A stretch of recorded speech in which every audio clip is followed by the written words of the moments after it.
welcome to the program.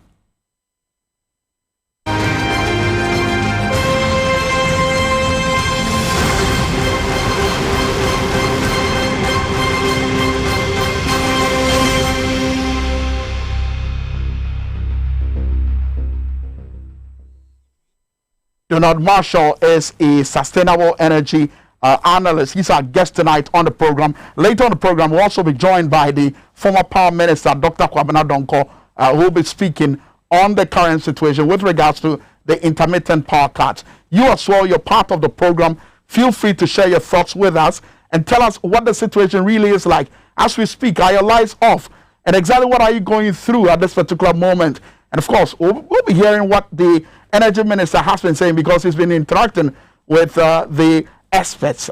Because prior to his familiarization tour yesterday, he had indicated in clear language that he needed to speak to the experts so he'll be able to communicate to the Ghanaian people what the exact situation really is. Now, there are two communications as far as the Energy Minister is concerned. He's spoken about a certain pressure that is needed to pump gas in order to be able to run a machine. He's also spoken about the transmission lines which are being worked on.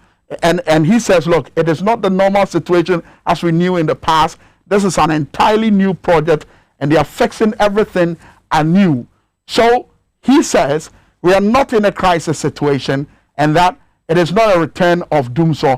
It is a brief period where we need to tighten our belts and sit in the dark and wait for the light to come. Donald Marshall is our guest tonight here on the program, and just as I indicated to you, he is a sustainable energy analyst. Thank you very much for joining us on the program, Donald, and good to have you. Yeah, thank you for having me. And anytime we talk about issues related to the energy sector, I mean, emotions flare up. You quite remember the previous administration, John Mahama administration, literally chastised by many Ghanaians over the fact that businesses folded up because we're in the dark. How different is the current situation from the previous one? What are we going through currently? What are the bare facts? Okay, so what we are going through, it's probably a process of solving a problem, or efforts being made to solve a problem. And which problem would that be? So mostly in the transmission of the power to mostly more populated places and highly industrious areas. I think this is mostly a very, very massive renovation work or replacement of old power lines or old transformers in these places. So once that has to be done, they need to cut off supply to those areas in order to lay those lines. But is this the first time we've had to work on transmission lines? We've done this before. Yes, we've done this before, but this is probably the first time we are doing a massive revamp and a massive one-time fix-all problem. And typically, what goes into this? I mean, if we're doing a massive revamp, what typically goes into this? So a massive revamp will probably look at the holistic demand that's in the area, look at the capacity of the transformers that needs to go inside, the materials that are used into the pipelines or the pylons. So once that is done, that is when they would have to lay timelines or a schedule in order to do that. So you can't add a bypass, then fine, that could have easily been done. But that once we probably do not have a bypass, they'll probably have to cut off supply to those areas and then relay those lines to those areas. And having this bypass is a prerequisite, right? Yes, ideally it should have been. So why didn't we consider that? I mean, owing to the number of experts we have in the energy chain, in the energy industry. I mean, the big brains that we have within Gridco. I mean, why would that elude anyone?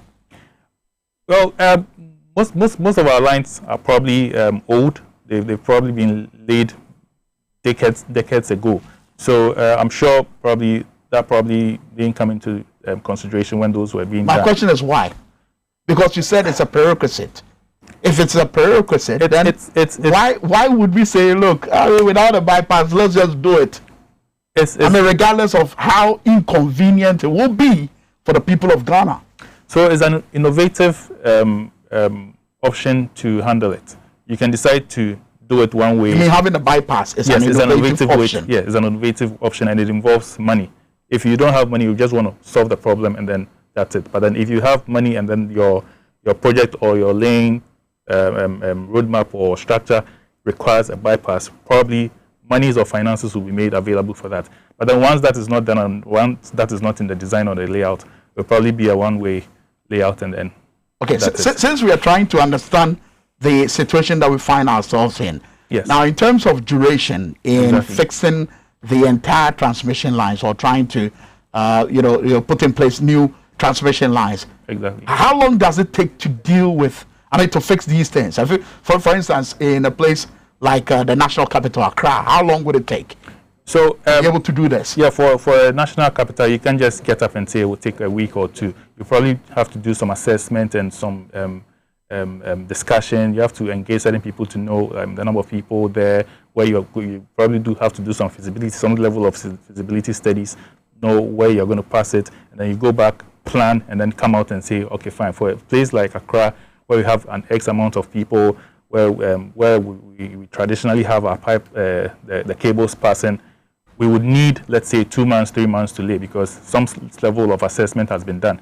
But you won't be able to just sit in your office and then just say, okay, fine, this will just take like 2 weeks. You need some level of data to be able to have that timeline. Okay, let me just read portions of a statement issued by the Greenco boss, and I'm referring to Mr.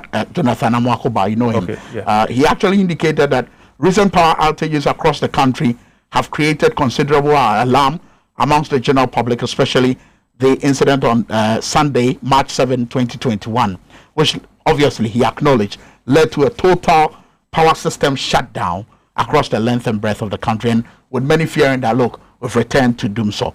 Now he says we've not returned to doom so as we've known in the past. He also goes on to indicate that doom so is not coming back. But the point is, so long as my lights, just as I showed when we started the program, yes, when my lights goes off and then comes back on, yes, what is it? Well, is the I would say is the fear of the unknown. No, what do you call that? So that is doom so because that is what we have accepted that term to be. When there's unannounced or erratic power on and off, we call it doom so. The causes of it differs. So failure to acknowledge the fear of the unknown. Yes. What does that mean? I mean, you're within the industry. Yes. Communication is critical. Yes. So if you're communicating to the people of Ghana, and you make it look as though that what they know, which you know, is not what is going on. Yeah. What are you communicating? So it's 2 ways. Okay. In the past, doom so was as a result of a major problem. Now, the current situation or the current experience of the doom so is not as compared to what was experienced in the past. That is probably why the current government or the person who made that communication wouldn't want to accept the term doom so with the past cause. So the current situation is not a problem. It's not really a problem. They are not solving a problem. Yeah, is it not a problem that has triggered this particular move to deal with the situation? Yes, it's a problem that is being solved. Yes. In order to solve that problem, which was the transmission and the distribution problem, that is why they would have to go off and then come back on. So like lights will have to keep going on and coming on. But in terms of dealing with transmission lines, like I mentioned a while ago, we do this almost every year. Yes. What makes this one particularly different? That's if in earlier on I did say that this is an effort to solve it once and for all, that we wouldn't have to go back to it. Probably in the past where cables were being changed wasn't in those lines, wasn't probably in Accra, or probably were just in small areas in Accra. But probably the one that is currently going on is a massive nationwide change. So is it an add-on to the capacity generation problem we had in the past? No, we don't have a problem with capacity. We never had a problem with capacity generation. With that, it depends. It depends on the supply that is coming from the producers. If we have installed capacity of X and the generation is not meeting up to the installed capacity and demand is way over the supply, then we are going to have problems with capacity. You understand? But as we stand now, we have close to double of peak. I'm not referring to what we have now. I'm referring to what we used to have in the past. Yes. I mean, what has been the story? What has been Ghana's story in terms of capacity? I mean, from say 1998, where we had a power crisis, even in the 80s, through to the 2007s, going into 2014, 2015, where, I mean, literally, we had to give it a name called Doomso. Doomso, yeah. That was a capacity problem, wasn't it? Yes, it was. Tell me about it. So in the past, there's always the supply side, there's always a demand side. Now, if demand goes way above supply, then that's where it's going to be a capacity problem. So if you notice, around the 2006 to 2016, that is when we had a lot of these thermal plants coming in, because they had to meet up the lack or the low capacity in the system. So that solved that capacity in terms of like installed capacity. But in terms of the generation, we would probably need to have some sort of fuel to enable the plants to produce. So if you're not having the fuel, the installed capacity is worth nothing.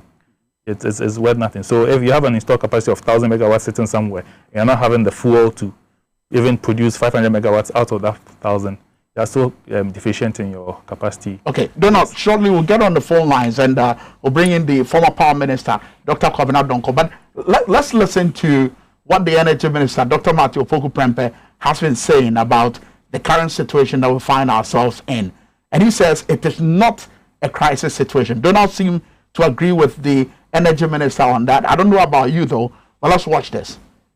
The government has put in place a mechanism where every generator, every transmitter, every distributor of electricity is paid something regularly, what we call the cash waterfall mechanism. Government has also introduced, and it will start very soon, a gas clearinghouse, where more funds will be made available to the suppliers of the fuel for these generators. The recently passed budget, government has made available a Delta Fund that is also going to contribute to the payment of these debts that are in. So it's not because of a debt that this power outage is concerned. And I would like to conclude by saying that the challenges that are being faced will definitely sometime lead to maybe a power outage here or there. But this, like the technical people just said, it's not because of a generational problem. Yesterday's power outage, we have been explained to us, was caused by reduced pressure of the gas that is going to the generator. That could not have been foreseen or planned by anybody. And so because most of our generators are now relying on gas, and gas comes through only a few pipelines to all these generators, and the effect of a gas shortage affects many more generators than if individual plants were being fueled by diesel or crude oil independently. So these are challenges we have to continuously build infrastructure and our systems to be able to have a redundancy in the system to minimize these outages. And we hope that Ghanaians would be with us in these trying times so that we can improve the system to get the consistent electricity. Right, consistent electricity is exactly what a number of Ghanaians are looking forward to. By the way, that's the Energy Minister, Dr. Matthew Opoku-Prempeh. When he talks about, Donald, when he talks about the need to consistently and continually build energy infrastructure, hasn't that always been the plan? Hasn't that always been on the drawing board? What makes this one new? So this will probably also not be the last, because once population keeps going up, we will have to increase capacity or increase the infrastructure. But listening to him, yes, it's as if this is the end game. This is the solution we've all been waiting for. Okay. So we're building the infrastructure once and for all to deal with the situation. Yes, but I don't know the capacity of infrastructure that is being installed.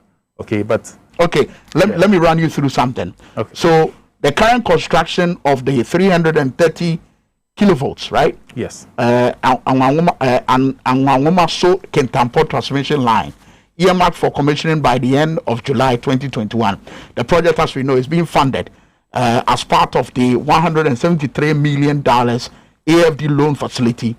And according to Gridco, it will help resolve the intermittent power outages in and around Greater Kumasi area. And then there's also the $45 million Pokwasi substation, part of the project under construction by MIDA, will be completed in June 2021 and will enhance supply reliability to major parts of Accra, Donald, and our viewers. And then there's also the $45 million Kaswa bulk supply point, which according to Gridco is expected to enhance power delivery to the fast-growing Ewutu Senya East municipality, which covers areas like Kaswa and its environs. And the project, according to Gridco, will be completed in September 2021. And then there's also that work on the Tema Accra transmission line upgrade. That project is ongoing and will be completed in July 2021. According to Gridco, the project will additionally improve supply reliability in Accra and Tema and also ensure evacuation of more power from generating plants in Tema. So that's the picture. What does it mean? Okay, so let me take you back. Okay, when Akosombo was constructed, people never thought that we were going to have power crisis because it was way bigger. Now, these infrastructures that are being put in place, it would probably push us for the next X amount of years. But then once we get there where we have to change, X will be in real terms. X would probably be I can't put a year to it, but we can look at maybe another 10 to 20 years. But I'm not too sure, okay, because X would be dependent on a lot of factors, like people moving into all those things. If a factory decides to just erect at those places, then it would have to be. But the point is, we've got enough capacity. But wait, you hold on. Let me bring in His Excellency John Dramani Mahama. Okay. When he was president of the Republic of Ghana, okay, and he was on a similar familiarization tour of some of the ongoing projects, which is aimed at shoring up the capacity that we needed to have. These are some of the issues that he raised, and of course the solutions that he said he was proffering at that time. Watch this. Okay. At Asogli, they are preparing the ground for their phase 2, which is 360 megawatts. And this plant is almost near completion, another 220 megawatts. And there are several other plants we're expecting, Amandi, Jacobson, GE 1000. And so we need to put in as much energy as we can in order to meet the growing demand in Ghana. Ghana's demand is growing so fast that we must move ahead of the growth in demand. And in addition, we are being weaned off hydropower. When Akosombo was built, I mean, nobody would have thought that so many years from now, Akosombo would not be enough to power Ghana's energy. It was so big, we thought that it would last forever. And so increasingly, thermal is going to be our main source of generation, and hydro will probably rather become the backup. Because of climate change, the rains were not good last year. Nobody knows what the rains will be like this year. And so we need to put in as much thermal as possible quickly. And then if the rains are good, then we can add in more hydro. If they are not good, then we can conserve, more of our hydro resources. But going forward, the future looks bright. We're putting in enough generation.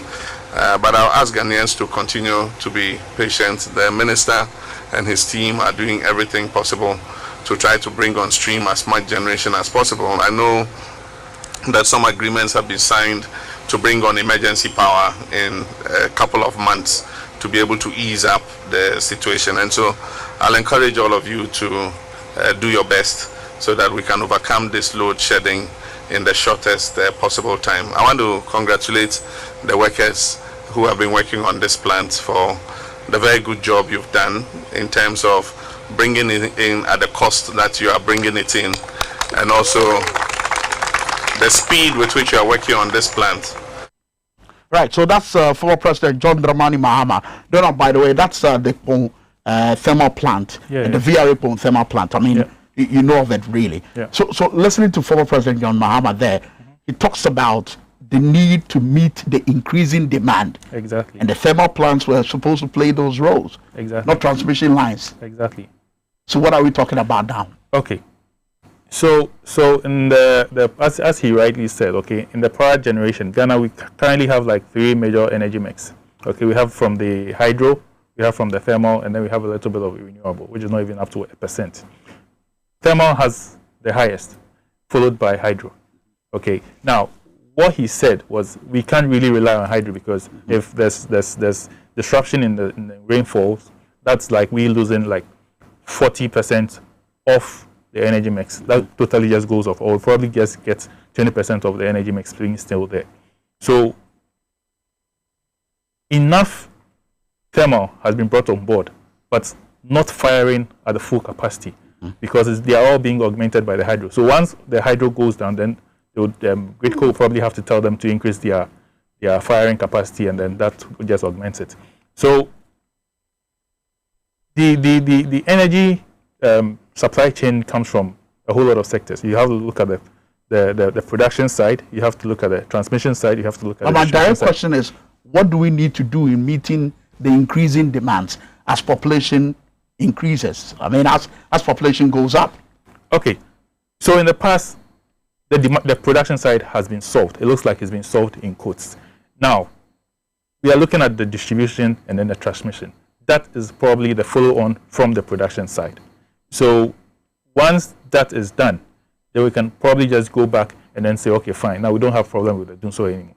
Then it will probably come to another side, which will probably be in the revenue collection. But did we always know that, look, solving the production side, which you just put it, I mean, as you put it, yeah, we will also need to go to the extent of ensuring that we have proper transmission lines that will be able to carry the power or give us the power in our various homes and industries. Did we always know this? Yes, I'm very sure that the government of Ghana, irrespective of who comes in power, is working with a master document, or there's a plan that they're working with. So probably there's a shortage in this production. That's why now that has been probably solved in a way, or probably it's been solved. So now the next phase is the production side, so the transmission side. So that has always been in the know. That I can probably just say, yeah. But again, back to the whether or not we are in a crisis situation, the fact that we're going to be inconvenienced means that there will be an impact or an effect on the Ghanaian economy. And I'm saying this because when the lights are off and people are unable to go about their businesses, if people are unable to produce, if industries are unable to churn out what they churn out on daily basis, which are on the market, people are going to lose out, and that affects revenue mobilization because there's no cash flow, and that generally affects the economy. That's a crisis situation, isn't it? Yes, it is a crisis situation. As we always know, power or electricity cuts across all sectors of the economy. So once there's disruption, people will start panicking. But at the point in time, somebody has to do it. Not looking at whether it's going to affect party A or party B. So probably notice should be sent out earlier so people will start making plans on what's happening or what's about to happen. Now, once that happens, obviously that is the truth that we'll have to face. What do you make of government's handling of this situation? It's not a political question. No, it's not a political question. I know, it's just from the analysis side of things. Now, governments handling it probably needs to do more of communication, like engaging, okay, and then just tell the people what it is, which I think the energy minister has said. Whether Ghanaians would accept or not accept, it's to each. Why do you think that there's doubt? Well, when you speak to the average Ghanaian today, he or she will tell you that, look, I don't trust what the government is saying. I mean, you're working on transmission lines, yeah, but I feel that there's more to it. I mean, I've engaged a lot of people on radio. Yeah. We've activated phone lines. We've spoken to people on the streets of Accra, and that's the general impression you get. My question is why? Why that doubt? Well, so it's if we probably had a different term for what is happening now, Ghanaians will probably accept it fully. But then based on history or based on past experience, DUNSO is crisis. And Ghanaians do not want to hear DUNSO because past experience is DUNSO is crisis where they do not know when it's going to be solved or when it's going to go away. So if you are saying you are changing pipelines, transmission lines, and then you are still bringing in doomsaw, then obviously they are going to still panic, because the doomsaw term is not a good thing. It's a crisis situation. But if probably there's a new term coming in, probably let's say a problem-solving thing that's probably used for it, Ghanaians will probably accept it. But then, because it's doomsaw, and in the past, doomsaw is not a friend. A problem-solving thing, yeah, which will still inconvenience me. Yes. How's that solving any problem? Yeah, it will solve a problem in the long term, because that's what I'm saying. I mean, look at places like Kumasi. Yes. Look at the duration of putting in place new transmission line. Exactly. They're saying that possibly by the end of December we would have been through with the project in Accra and parts of Tema. Yeah. We're looking at July. There's other situation where we're looking at September. Even with that, there's uncertainty from an expertise point of view. Okay. How long would it take? Okay. To put in place these transmission lines? Let me bring in something a bit technical here, or yes, probably from my project management of things. So if they are saying it's going to take a shorter time in Accra, it's probably at the level of infrastructure that is already in Accra. Probably in the Kumasi sector or in the other sectors of Ghana, they don't have that infrastructure as Accra does. So instead of it taking like 3 months, it will probably take like 6, because they will probably have to erect new pylons, which will add up to the timeline. You're speculating here. I'm speculating from where I'm so sitting from. Since we are speculating, yes, what if they have the infrastructure as Accra does, and they have to do a changeover? Yeah, then they should probably have this. Would that be surprising? I mean, would the duration be surprising? Yes, but we wouldn't know. We wouldn't know because so we are in the dark in terms of the truth, in terms of what we need to know. We are only privy to the information that is churned out. Once it's not said by anybody at the forefront of things, you can't just get it. So let me ask a very simple question. Okay, please do. Since we are in the dark, yes, what kind of information does government need to churn out? I mean, especially, officials from GRIDCO, those at the Energy Ministry. What is it that they need to tell us? Okay, to as it were, ease tension. Okay, I wouldn't say, okay, fine, ease tension, but what you don't feel the tension? Oh, right. So far so good. The lights are on and we are managing it like some way somehow. But if it goes off, then I'll probably have a problem. But what government have you seen that video where the lights were flicking somewhere in Accra? Is that supposed to happen when we are working on the transmission lines? Light kept flicking. Have you seen that video? No, I've not seen it. It was trending on social media. It happened in Accra. Wow. Is that supposed to happen? It's not supposed to happen. It's not supposed to happen. Ideally, power shouldn't go off. Okay, power shouldn't go off. But once it's going off, then it's probably... you mean when we're working on the transmission line, power shouldn't go off? I'm saying that ideally, power shouldn't go off. Okay. Everybody needs to have power 24 hours a day. You understand? But if there's a transmission or maintenance on the transmission line, then fine, power has to go off. Because you can't be working on live power or live lines. So back to the question on the information. What I think government needs to do, accept that Ghanaians are not happy with power going off. Whether it's a problem-solving thing or it's capacity or the past experience of doomsaw as a new trend of the new era of doomsaw, government should know that Ghanaians are not happy. But then going forward, government needs to update Ghanaians on progress of things and probably be assuring Ghanaians on meeting the deadlines that were said or that were churned out or initially said. That will probably ease the tension in town and in a way just massage situations on the ground. But then if you keep citizens in the dark and you're not saying anything, and before the light goes off you don't make any announcement, and all of a sudden the light goes off, the person doesn't know when it's coming back, it's a bit uncomfortable. So government needs to relay these information out, and just massage the situation. Okay, so since we're walking through the problem and want to appreciate it, I'm going back to the question I asked you before. You gave me this answer. Yeah. When we're working on transmission lines, apart from the fact that the lights will go off, what are the other excesses that we are to expect? What are the other inconveniences that we are to expect? I mean, I gave you that scenario of the lights flicking. Yeah. Is that normal? It can be normal, but probably it's for lights to flick or to just give that flickering feeling. Even in our room, sometimes we do have lights doing that. But that's what I'm saying. It depends on the situation and the era that we are in. So apart from the lights going off, what else we can expect? Off the top of my head, I think the lights going off, it's one.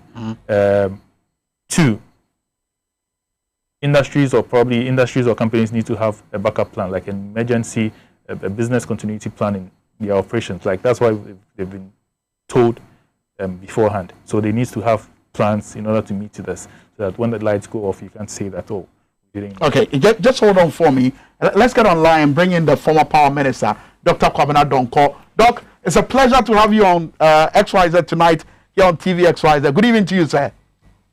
Good evening.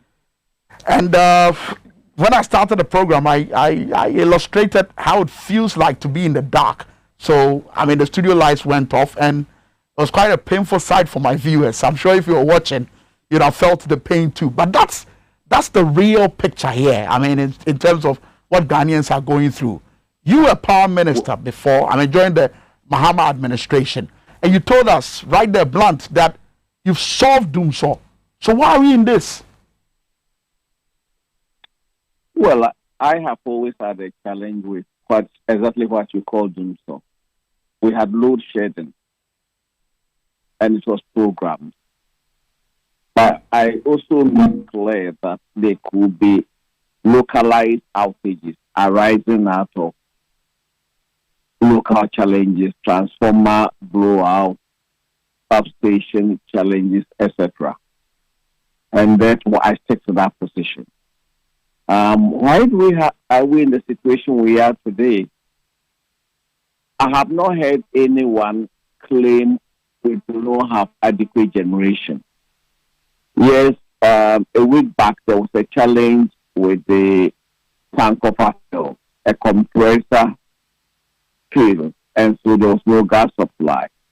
I mean, why today I'm not able to confirm whether that has been restored or not.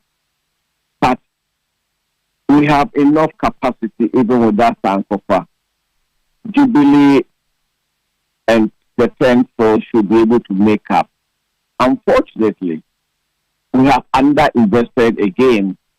Ghana Gas was supposed to have expanded its capacity, and this was on the drawing board as far as 2015 for Ghana Gas to expand its capacity to process more gas. That has not been done. And therefore, even though we can ramp up production of natural gas in Jubilee and 10 to make up for shortfall from Sankofa, we are unable to do that because we lost focus and we did not invest appropriately. So there is a gas situation. But we have sustained this. And see, in energy security, one of the major vehicles available is to diversify your source of fuel. And therefore, we brought in the AXA plan, which uses heavy fuel oil. Mm-hmm. We also have TICO, TAPCO, Sonon Asogle, Pen Power, that are dual fuel. That is, they use more than one fuel source. Right. And therefore, if we have a temporal gas situation, we have to revert to the alternate fuels, which is light crude oil for Sonon Asogle and then heavy fuel oil for AXA. I am told on authority, and I have verified this, that at the time the Sankofa compressor went off, we didn't have enough treated light crude, neither did we have heavy fuel oil. Really? So the government was then scrambling to make arrangements to get some in. We are perpetually unprepared for anything. We threw proper planning away on the altar of temporal expediency. But the real issue, apart from the the temporal expediency will be what? It is cheaper to operate on gas, and therefore let's put all our eggs in one basket. We should not even have adequate storage of the reserve fuel, because temporarily we will save costs. But then it throws us into bigger challenges. But the real challenge arises out of what I call unbridled populism. Populism not based on actuality. Populism that based on short-term goals. In 2018, right, first quarter, PULC and the government announced a reduction of tariffs, the tariff for electricity. Some of us advised then that it was unwise, it was short-sighted. Indeed, when GRICO appeared before the Committee of Mines and Energy of Parliament, of which I am a member, right, GRICO complained that as a result of that tariff reduction, they were going to lose close to 300 million Ghana cedis in revenue, and that the impact of that loss was going to be they will have to suspend some critical maintenance. They will have to put on hold some expansion programs. That was internal to GRICO, and GRICO came out, so they had to cut some maintenance, cut expansion. So Western matters for GRICO and for the country, they had a program with the French Development Agency that was supporting them on some of their major expansion projects, including Pukuase, including Kintampo, Mase. Because their balance sheet became encumbered because of the reduction in tariff, the French pulled out because we could not meet our obligations under the agreement. And so projects that ought to have been completed in 2019, 2020 were not completed. Projects like what? Such as the Kumasi Kintampo, such as the Accra, Tema Accra expansion, such as the Pukuase bulk supply point.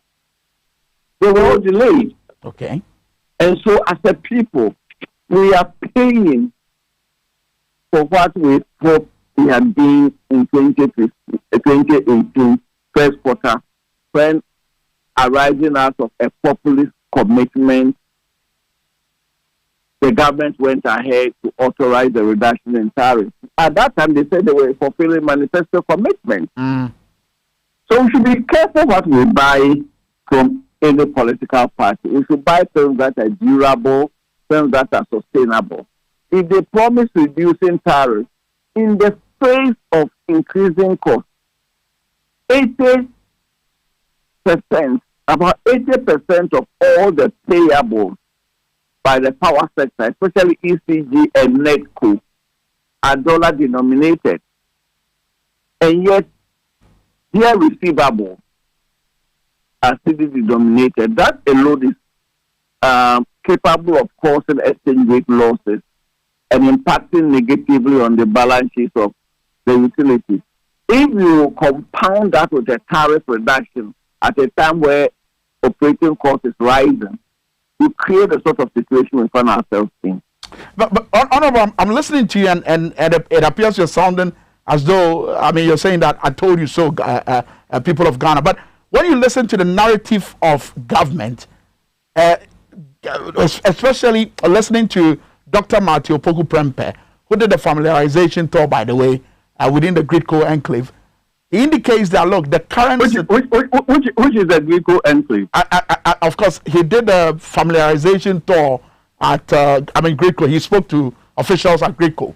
That's what I'm saying. I asked that question because GRICO is spread across all the whole of the country. Right. So you can't have a GRICO enclave. Okay. So the point I'm making is that when he spoke to the media, Dr. Matthew Opoku Prempeh, he was quite clear in his communication that the current situation we find ourselves in has nothing to do with capacity, as you've already admitted, but it's got to do with the fact that they are reworking the transmission line. And it's not like a maintenance route that they are taking. It's a whole new project, that they are undertaking. And it's one labor intensive, and it would demand time and that you cannot work on a live wire. The lights would have to go off so that they'll be able to do this. So, in his words, this is not a crisis situation.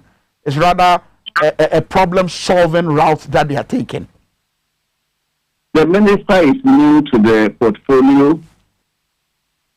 He probably has been told what the people think he will want to hear, and therefore I won't personally blame him. However, these are works that ought to have been completed in 2019 and 2020.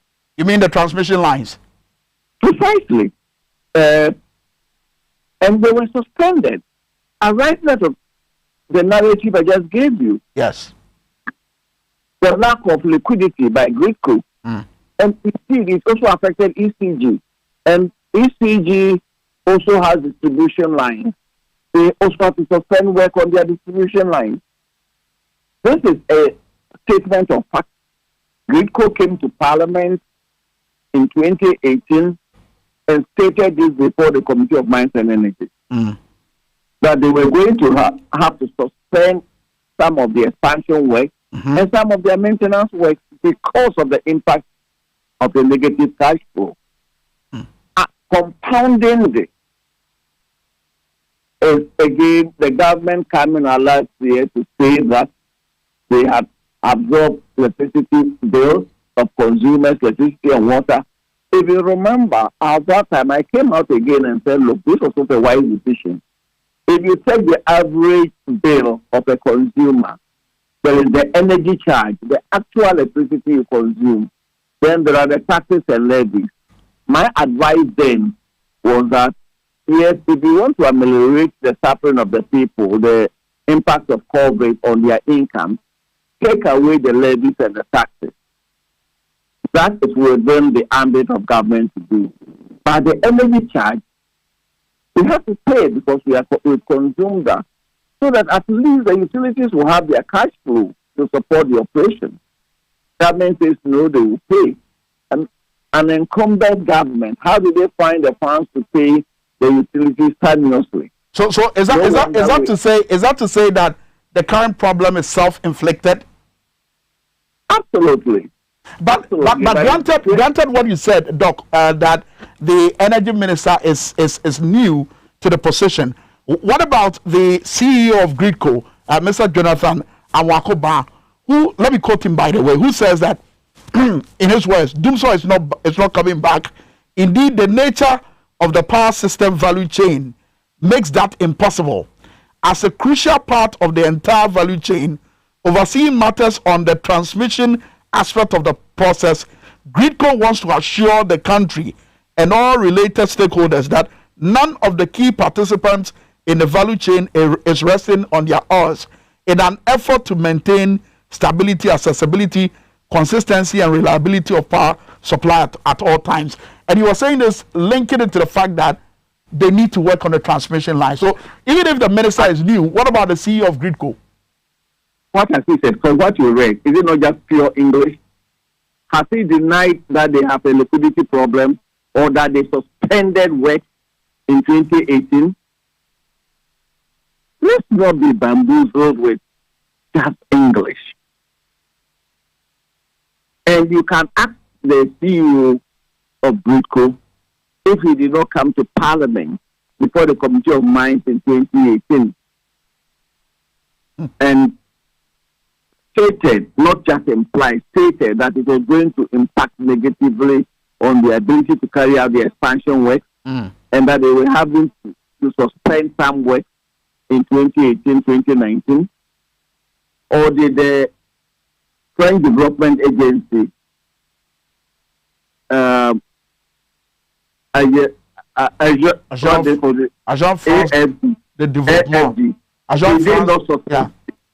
did they not suspend the work doing with them?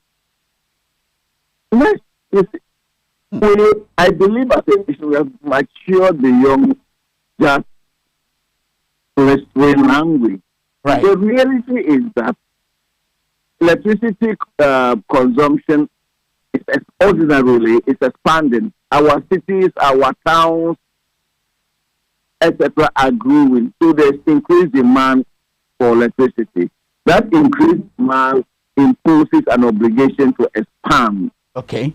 They have to expand capacity, transmission capacity, distribution capacity. Excuse me, let me land. And so ordinarily, we will need that expansion. But when that is compounded by an inability to carry through programmed expansion and critical maintenance arising out of illiquidity, we expect a crisis. So we are in a crisis. Are we? Are we not? Are we not?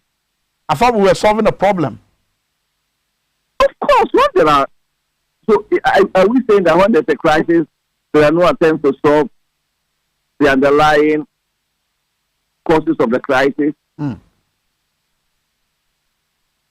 So what do we do from here? I mean, it's your power supply. I am in war today. Right. You are in Accra. Is your power supply stable? Has it been consistent as it was last year or the year before? And if it's normal, if you think the power situation is normal, that's your judgment. But in the long term, I mean, since we're wrapping up, so that I can bring in Donald, who is here with us in the studio. In the long term, I mean, it looks like a maze, and we don't seem to be getting to the exit point. We've been going round and round about this. We are not going round and round it. We at least I expect those in the media to also learn and understand. There are three components. There is generation. The previous challenge arose out of inadequate generation, and therefore we brought in generation assets. So the generation side, other than fuel, and we also brought in alternative fuel sources. So that ordinarily should be taken care of. In fact, to be clear, Honorable, to be clear, when I was referring to us going round and round about it, I was referring to working on the transmission lines.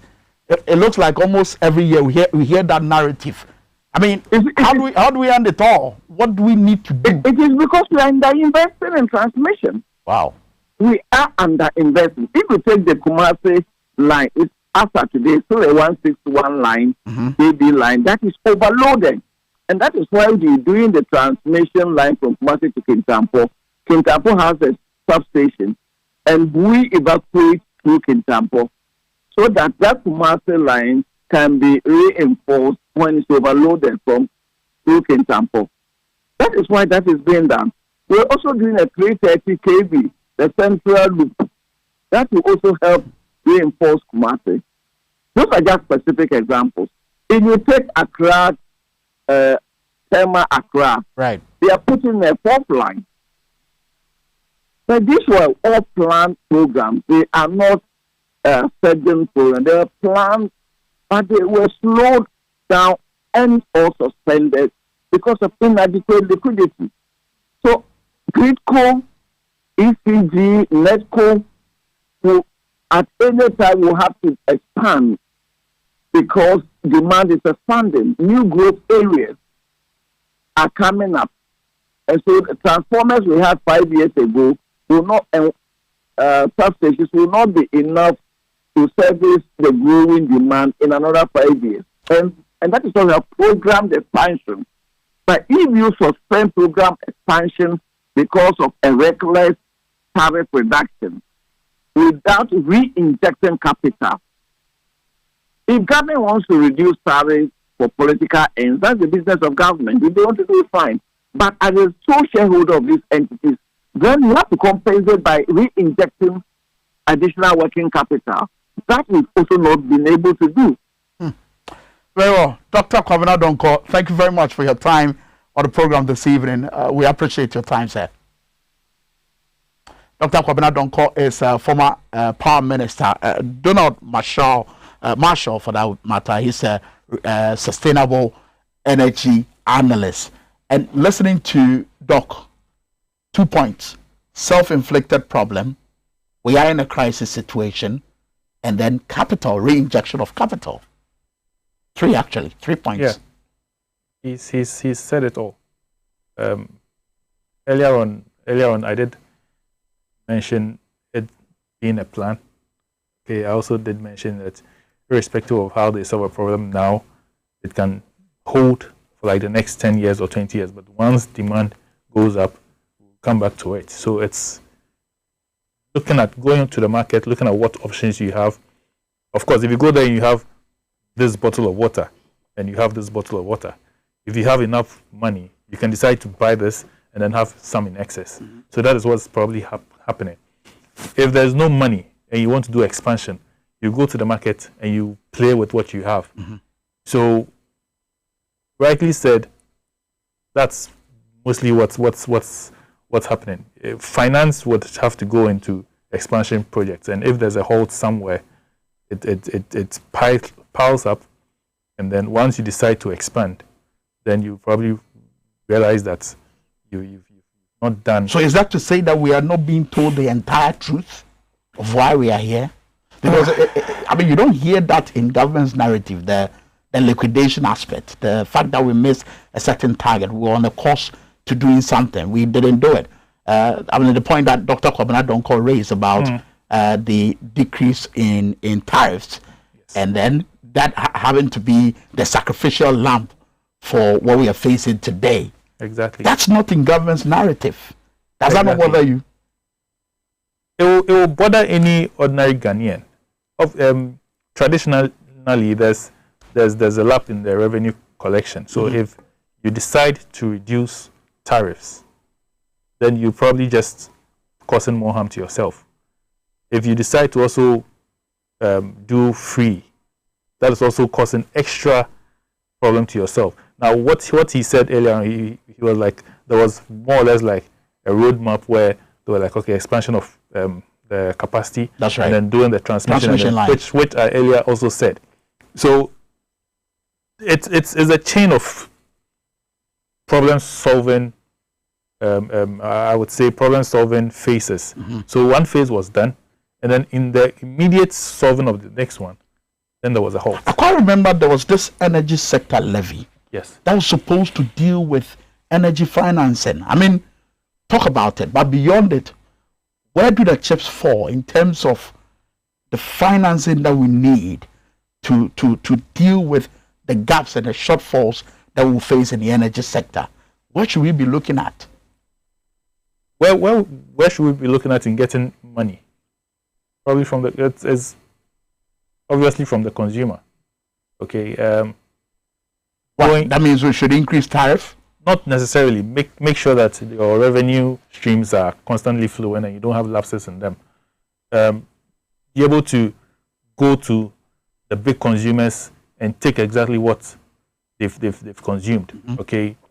If you would realize, most some of these heavy consumers, like the government institutions, are probably their heads and then their boards are all government appointed, so they don't have that firm say, if I can say. Okay, so if probably there's a measure in order to get them to pay the bills, and then a call comes from somewhere, it will probably just massage certain things very well. So as being firm in the revenue collection strategies, probably having also the levies coming in, and probably also have donors and funders from outside in order to do these expansion projects. We can also bring in privatization of some sectors of the distribution and then the transmission. Don't we have that already? Not really. I think an attempt was made, but then it didn't happen. In the case of PDS? That's a discussion for another day. So basically, that's that. So it's a very sensitive sector. Obviously, when you look at the whole chain, the end game where it should be able to trickle down and feed all the rest, there is a gap there.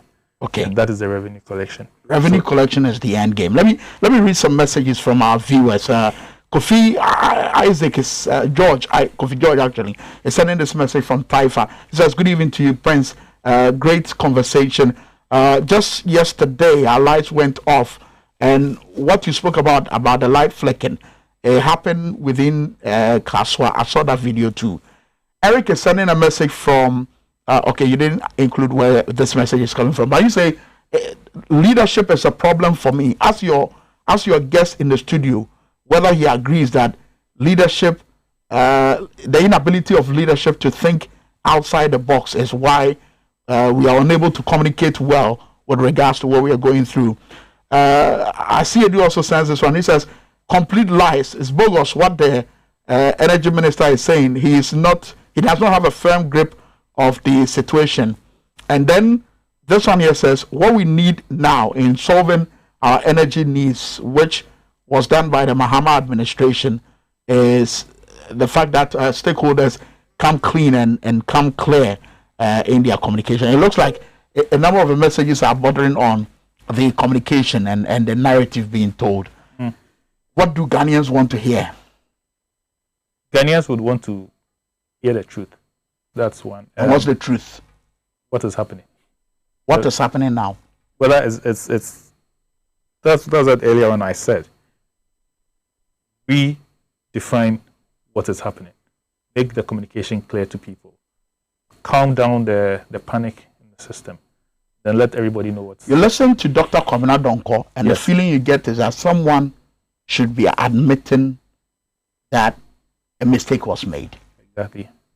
Would we get that? I don't think so. Do you agree that there was a mistake somewhere?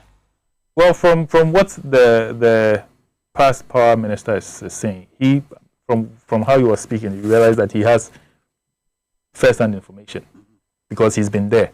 So he has seen what has been laid out and knows that from this year to this year, this has to be done. From this year to this year, this has to be done. So if it's now on the bench and he sees that the year that I saw this was supposed to be done, he can easily just pick a phone and know that, yes, this was supposed to be done, it wasn't done. Why are we doing it now? So that is the problem. So if you call him any day, he would refer it to 2 years ago and say that this was supposed to be done 2 years ago. So that's what he said. We just missed focus, or we just lost focus slightly. That is why we are doing it now. Because in the past, when they decided to do it, there was no money. Okay. Donald, final question before we end the program. I mean, what should Ghana be looking at, say, a projection for the next 10 years?